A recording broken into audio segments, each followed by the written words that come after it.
All right, everybody, welcome to Math with Grace. Today we're going to be working through Pre-Calculus, Unit 8, the last part of Section 2 and Section 3, so pages 52 through 66.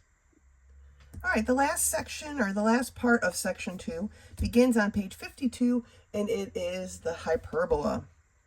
Now, the hyperbola is formed by a plane that passes through the cone parallel to the axis, and they don't show the axis on here, but it would go right through the centers there. And the plane cuts in two places, okay? And that's what makes a hyperbola. So a hyperbola is kind of like a parabola, except there are two, and they are identical to each other. So here, of course, the regular definition is a hyperbola is a locus of points such that this time it's a little bit different, though, because it's the difference of the distances from two fixed points, which is a constant. So their difference means we're subtracting, okay? But before you worry about what you're going to have to subtract, let's take a look at our different positions here. So on page 53, we have position 1. And here's where our subtraction comes into play. So here's how we know the difference between a hyperbola and an ellipse, right? The basic equation is the same. An ellipse has a plus, but a hyperbola has a minus. That's where the difference part comes in. So position 1 has my x squared being over the a squared. Remember, the a is always going to be larger than the b. I'm sorry, that is not true. A is not always bigger than b. A and B can be bigger than A in hyperbola. What happens is the A always comes first in a hyperbola, but it's not necessarily the biggest. So in position 1, the x squared is above the A squared, minus y squared over B squared equals 1. In position 2, which is down here, so position 1, looks like this, okay? It opens left and right, right? Position 2, on the other hand, is y squared over the a squared minus x squared over the b squared equals 1. And this opens up and down, right? So x squared first, left, right. Y squared first, up, down. It's a little opposite what you would think, right? Then here are some just vocabulary we need to know, right? The transverse axis is the line segment of the axis of the length 2a that cuts the hyperbola. What does that mean? If we look at this example, okay? Although I guess it's written up here, but I can't quite get, I guess we don't need the words. Okay. The transverse axis is this. What it means by cuts the hyperbola is it's just kind of like pokes into both. It is the length of two A's. So here's one A, here's the other, all right? The other definition down there is the conjugate axis, and it's the segment of 2B, and it doesn't touch the hyperbolas at all. That's this axis, 2B's. One B this way, one B this way.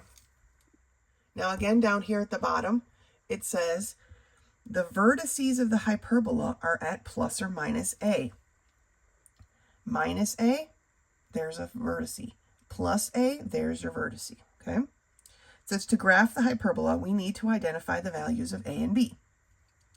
And I'm going to show you, we're going to do this example now, and I'm going to go through the steps that they've done, and then I'm going to tell you what I think is easier, okay? All right? Like we normally do. So example 1, we have x squared over 9 minus y squared over 4 equals 1. The minus tells us this is a hyperbola, not an ellipse. The x squared first tells me I'm in position 1, and I'm going to be opening right and left. All right?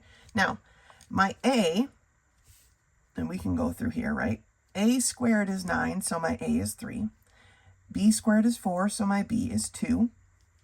And they say draw a rectangle here that represents that A and B. Now, what they don't tell us till the next page is that to get these dotted lines and what they even are. These dotted lines are asymptotes. says here, the diagonals are asymptotes to the curve. Remember, an asymptote is a line that your graph cannot cross, right? It's going to ride next to it forever and ever, amen, but it's never going to cross that line. So, and we'll look at it on the next page, the formula for the asymptotes is that y equals plus or minus b over ax, right? That's because it's a line, okay? So, in this case, my b is 2 and my a is 3. So you're going to go up 2 over 3. Okay, right? That's how we do that's how we plot a line, sorry. So y is equal to plus or minus, I got to write it down, 2 over 3x. So rise over run, right? Up 2 over 3. You're going to put a dot. Each of these lines starts at the origin, or, you know, when we move it somewhere else, then it'll start somewhere else. But for now, then you're going to go down 2, back 3. That's the points for this line. This one in the book doesn't quite cross where it should. Okay. Then from the origin again, you're going to go down 2 over 3. You're going to make your box, so to speak, but not actually draw the whole box in. And then you can go up 2 and back 3. Now, if it's more comfortable for you to draw your box, totally fine. But you're really just plotting the points of a line, and then this line here is your asymptote, and that line that goes through those 3 points is your asymptotes, okay? Obviously, your vertices are at plus or minus a, and we said our a was 3, so plus 3, here's a vertice, minus 3, here's a vertice. Now, you can do some work to figure out some other points, but if you're just doing a rough sketch, that alone is enough for you to go ahead and sketch it in now that you have your asymptotes and your vertices, okay? Now, it says when the center of your hyperbola is at h comma k, now, if this were at h comma k, right, then that would be a point on our asymptote line, so we would be doing our 2 comma 3, or up 2 over 3 from whatever our hk is, right? So we'll look at some of those in a minute. But the position 1 is still the h squared part over a. Position 2 is still the y squared part over a. We just have the h and the k. Remember, the h belongs with the x, the k belongs with the y, and the negatives are part of the formula. So remember all of that, okay? And it says here that since c is greater than a, and C is where our foci are, we haven't talked a lot about that. We'll talk about it more on the next page. Then b squared equals c squared minus a squared, or c squared is equal to a squared plus b squared, right? If I add a to both sides, then we can actually solve for c, okay? All right, let's turn the page.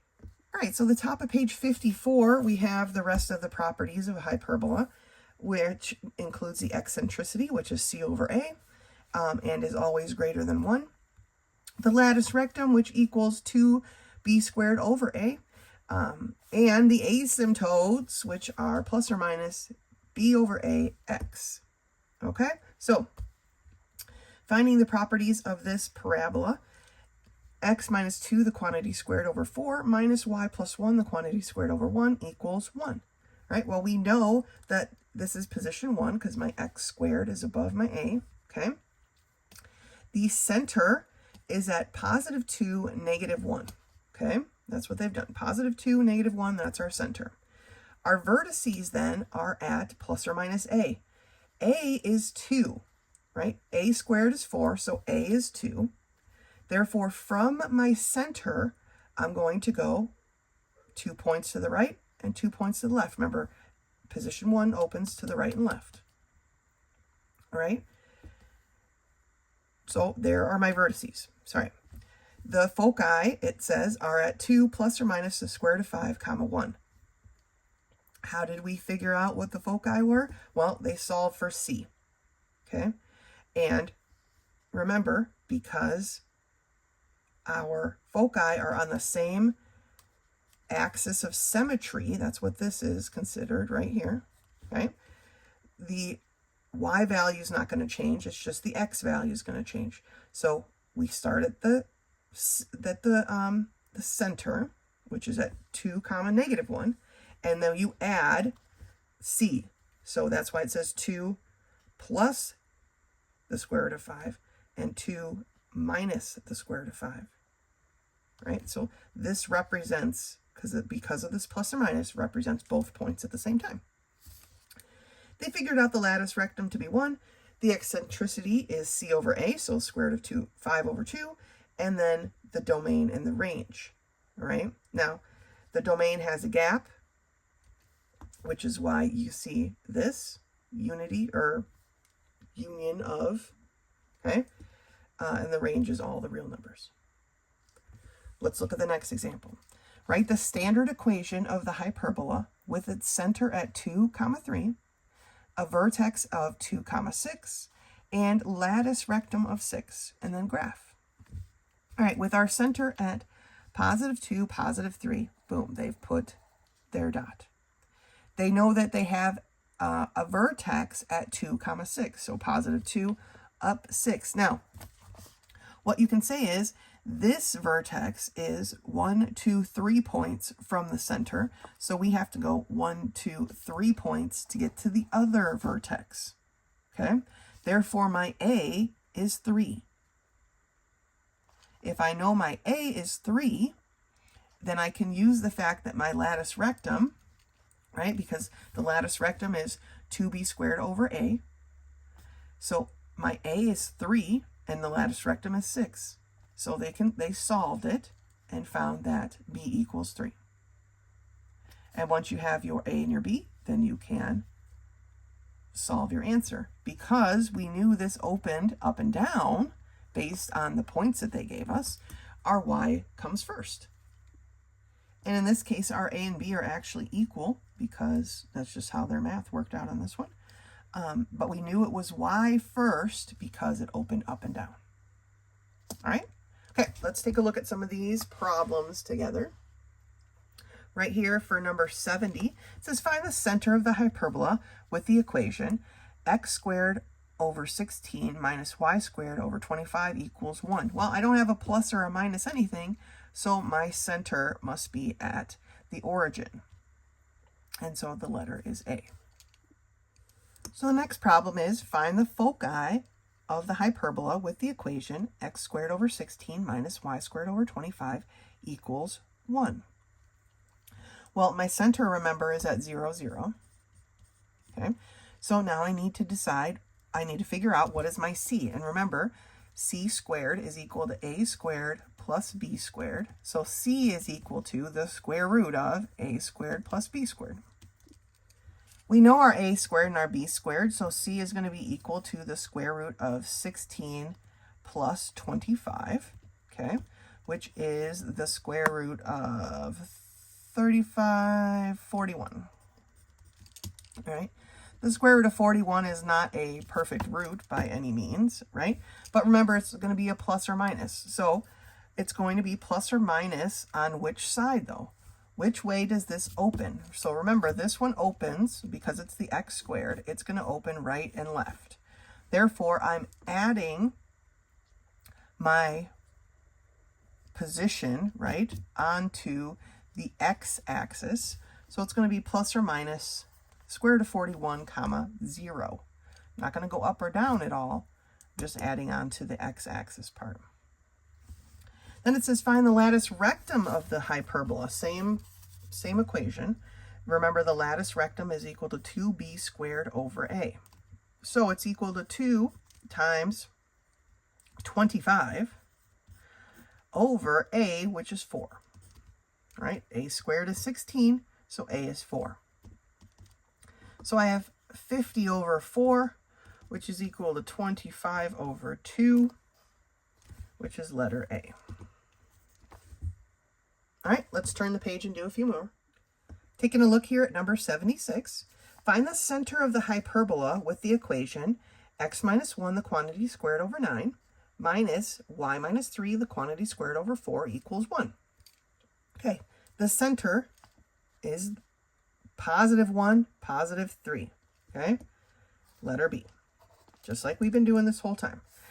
Find the foci of the hyperbola with the equation, same equation, okay? The book, you know, the book likes to do this. They repeat the same equation over and over, ask you all the questions. So, finding the foci, remember, we need to find our c, and c is equal to the square root of a squared plus b squared, or the square root of 9 plus 4, which is equal to the square root of 13. Now, this is in position 1, opening left and right. I'm adding to the x value.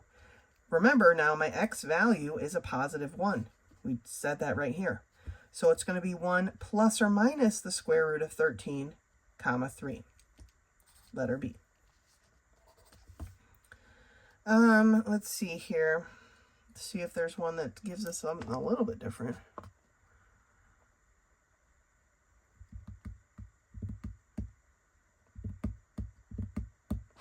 How about 83? Let's look at that, I guess.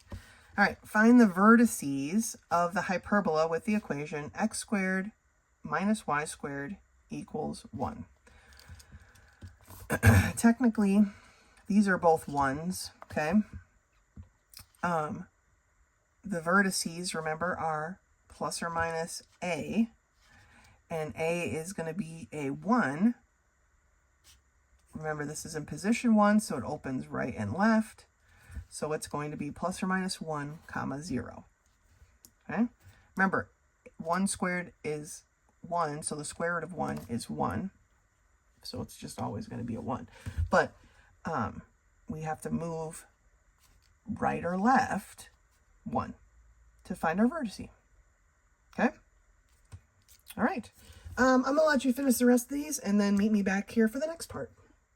Well, that was the end of section 2, so the next part is here in section 3 on page 61, and it's labeled translations, okay? So let's take a look at what it means to translate a point. Now, here's a lot to read, but basically translating a point is when we readjust our origin point, okay? So, if we have the point xy, right, it is x and y away from the origin, right? And then they say, well, translate that point based on this new point, hk, this new center point, okay? What I don't like about this section is they don't actually use like grid lines. But what's happening basically, and what they get here is to find your new point, which isn't really a new point, you are going to add your h or maybe subtract your h, add your k or maybe subtract your k. Here's how I want you to think about it, okay? If hk is my new origin, then think of it as the new origin, right? If this was my new origin point, now how far away is this point from the new origin, right? That's how translations work, all right? Let's turn the page and actually work through some of these. Example 1 on page 62 says, given the center hk equals 2, 2, translate the point 9, 8 to the new center. So it's kind of written weird, and like I said, I wish they actually did the grid marks here. All right, I was able to scrounge up some graph paper here. So I'm just going to draw quadrant 1 since that's kind of where we're working here. That should be big enough. Okay. All right. So they say we have the point 9, 8. So 1, 2, 3, 4, 5, 6, 7, 8, 9. 1, 2, 3, 4, 5, 6, 7, 8. And if this helps you to get a piece of graph paper and do this, like they did it, but they don't actually put any of the grid marks. So I feel like this is more confusing than anything else. Okay. And so originally we started at the origin and we counted 9 over 8 up, right? That's how we graph a point on the coordinate plane. But now they're saying the new center is at 2, 2. So 2 over 2 up. And now this is our quote unquote origin. And so I'm just going to make kind of like a new dotty origin point. Now, how far from here is this point? And it is 1, 2, 3, 4, 5, 6, 7. 1, 2, 3, 4, 5, 6. So it's actually now the point 7, 6. Okay, that is how this translation works. In this case, because we moved closer to our point in question, we subtracted the coordinates from the original.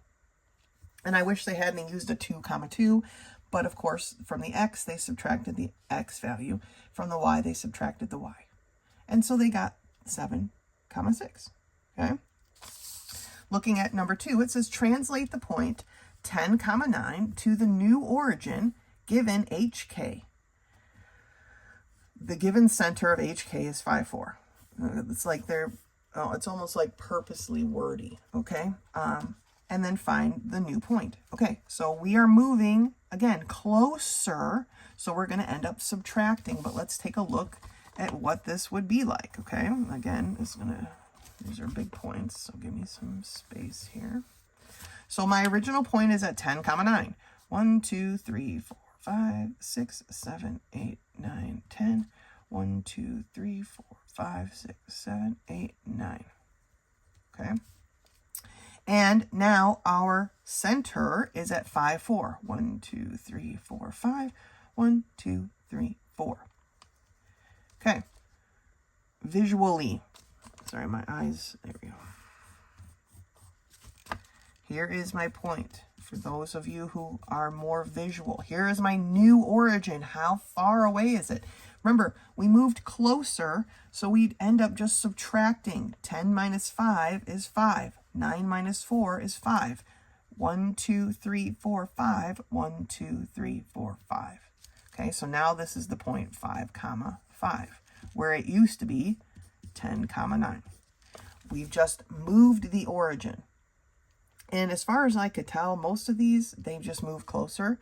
I don't remember seeing any where they moved far away. I mean, I didn't look at every single problem, but if you move farther away, then you would add the points, okay? Translate the point 8, 8 to the new origin, given that the center is at 5, 4. Find the point, all right? So again, it's this same basic setup where our point is at 5, 4, right? So we moved closer, and so we're going to subtract. 8 minus 5 is 3. 8 minus 4 is 4. So our new point will be translated to 3, 4. All right, so not super complicated. Let's take a look at some of these problems here. For problem number 2. Translate the point 1, 3 to the new origin, given that HK is at 5, 4. Okay, this one's a little bit different, right? So I'm going to draw it out here. Again, oh, that was kind of sloppy. We're pretty much in quadrant 1. The point is at 1, 3. Positive 1, 1, 2, 3. Okay. The center, though, is going to be at 5, 4. 1, 2, 3, 4, 5. 1, 2, 3, 4. Now this becomes, again, remember, this becomes my new origin.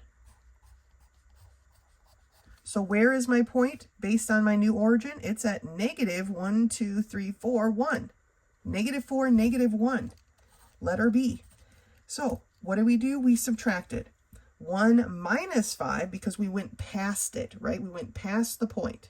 We went, like I said, if it went further away, well, this went past the point. So we have to subtract. 1 minus 5, negative 4. 3 minus 4, negative 1. Okay? Number 3, translate the point negative 3, 2 to a new origin, given it's at 5, 4. Okay? I got to make a new little chart here because now we're actually using a different quadrant. Okay, I'll make it look kind of like this. Again, if this helps you to visualize it, just grab a piece of graph paper and graph it, right? You're not hurting anything. Our original point is at -3, +2. So here. Now, my new center is at 5, 4. 1, 2, 3, 4, 5. 1, 2, 3, 4. This is my new point of origin. Okay. I went from here to here. I moved farther away, right? So where is my point located? Well, it's at 1, 2, 3, 4, 5, 6, 7, 8. -8, -2. Letter A. Okay. -3 minus 5 gives me my -8. 2 minus 4 gives me my -2. Okay. I move farther away. I subtracted. Let's take a look at number 6 over here. For number 6, it says, translate the point 5, 5 to the new origin, given that the center is at -3, -3. So you have to think, am I moving farther away or closer? Right? I'm moving farther away. That means my point is going to be farther from the origin. So I'm going to subtract these. But the fact here is that they're negative already. So it's going to be 5 minus -3. And I wish they would choose points that weren't identical to each other, right?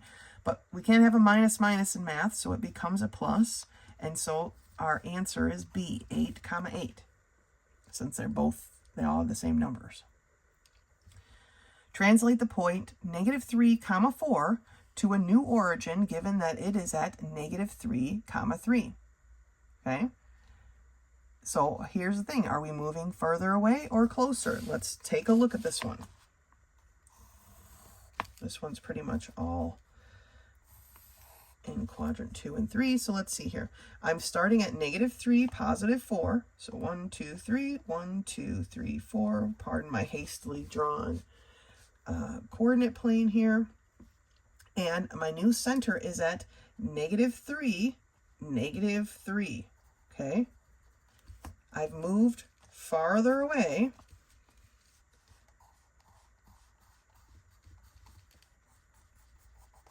So I'm going to have -3 minus -3, and I'm going to have 4 minus -3.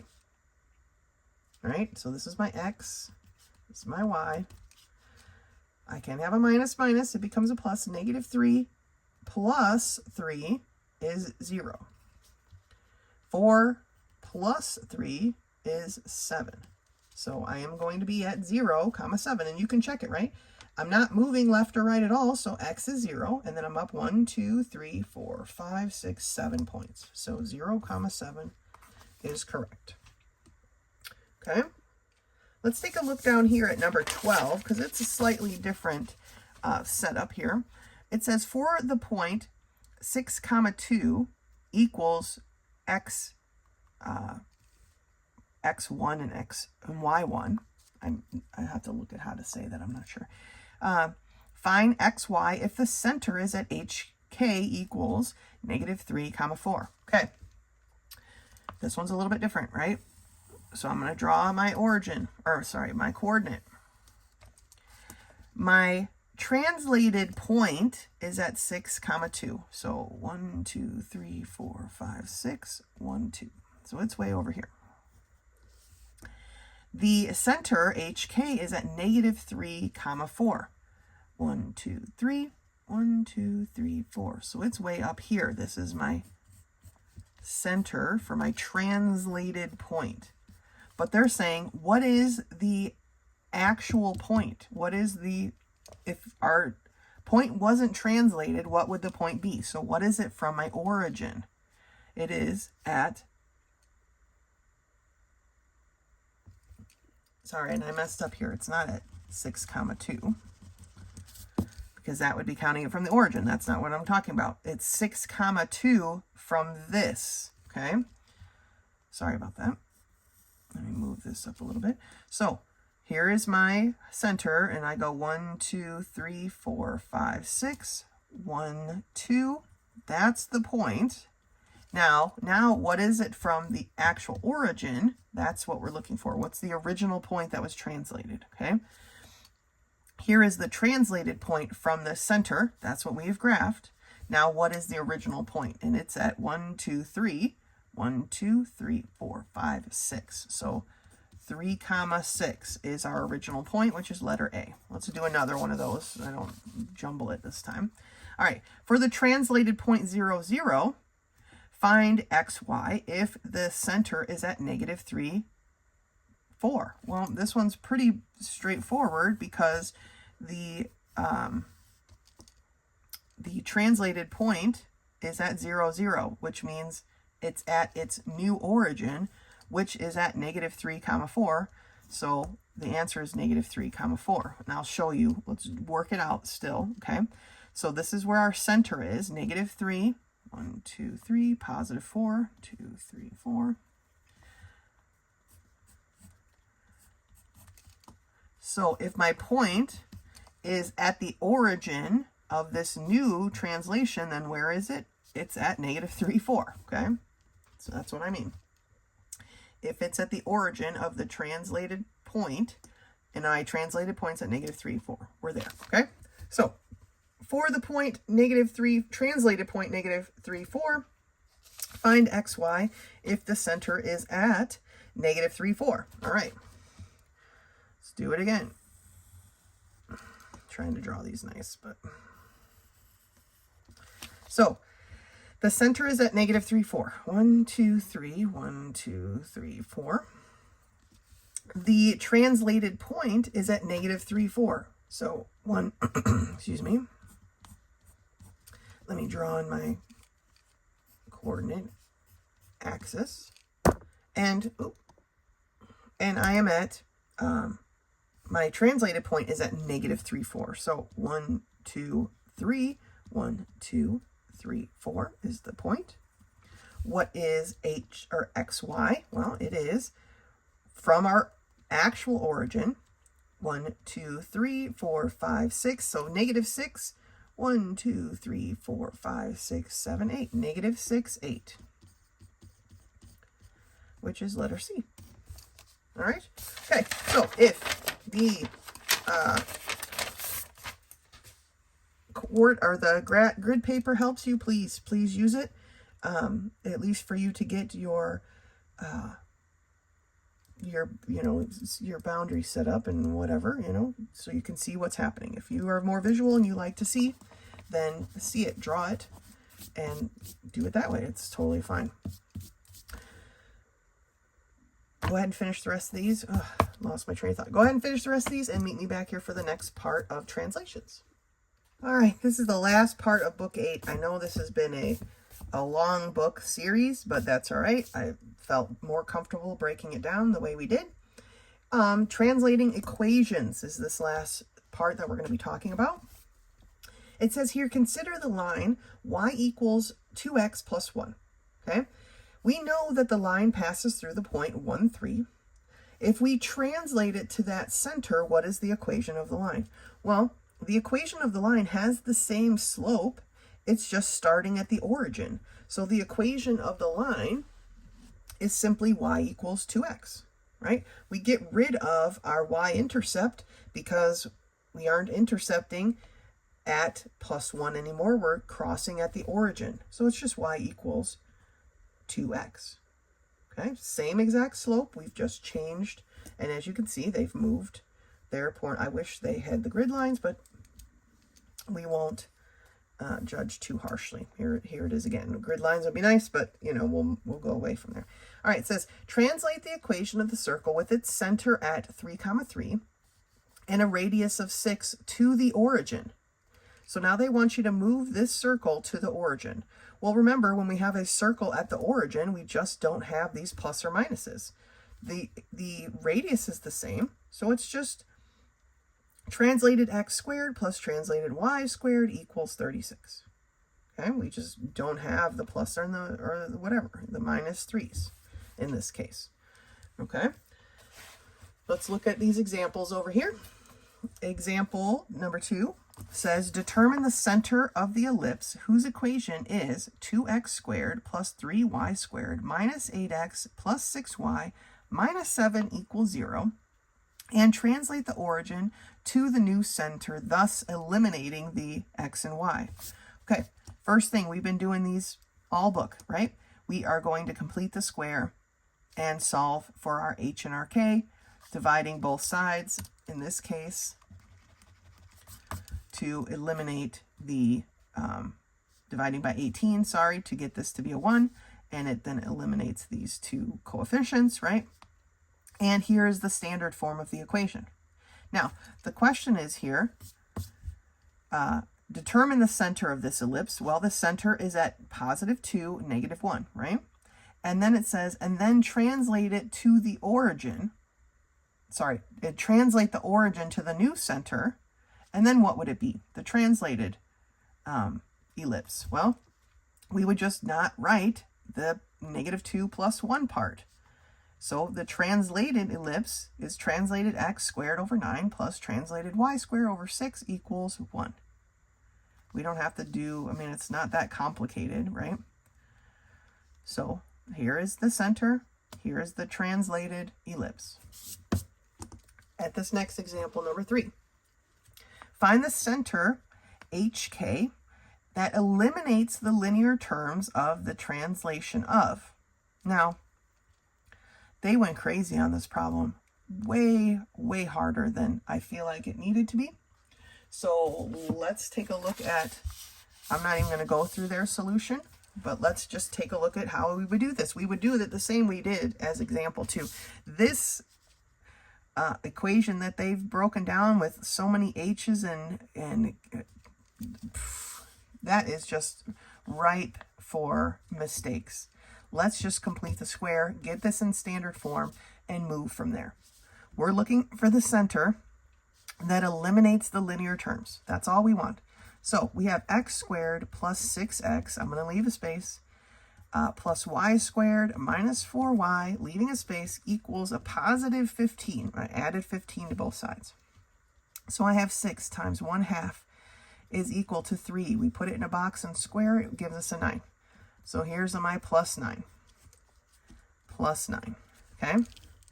For the y, we have negative 4 times 1/2, which is going to give me a negative 2. We put it in a box and square it, gives me a positive 4. So plus 4, right?